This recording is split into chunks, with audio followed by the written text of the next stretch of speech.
Paralel A və B düz xətləri arasındakı məsafə 3 kök altı 3 sm və onlara uyğun olaraq M və N nöqtələrində kəsən C düz xətti isə A ilə 30 dərəcəli bucaq əmələ gətirir. M-nin B düz xətti üzərindəki proyeksiyasını tapın. Məsələn, bu A düz xətti, bu da B düz xətti olsun. A və B. A və B-ni M-N nöqtələrində kəsən C düz xətti A ilə 30 dərəcəli bucaq əmələ gətirir. Bu olsun 30 dərəcə. M nöqtəsi, bu da N nöqtəsi olsun. Paralel düz xətlərin kəsən əmələ gətirdiyi daxili çarpaz bucaqlar bərabər olduğu üçün burada 30 dərəcədir.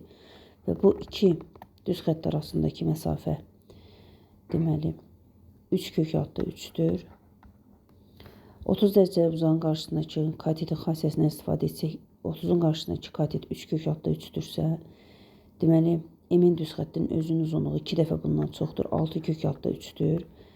Həmçinin burada 60 dərəcəli bucağı götürsək, 60 dərəcəli bucağın qarşısındakı katet isə 3 kök altı 3'ə hasilidir. Yəni 3 kök altı 3 vurulsun 1 də kök altı 3. Bu da eləyir 3 vurulsun 3, yəni 9. Deməli, bu düz xəttin M-in parçasının, daha doğrusu B düz xətti üzərindəki proyeksiyası ilə 9 olacaqdır. Bu hissə proyeksiyadır.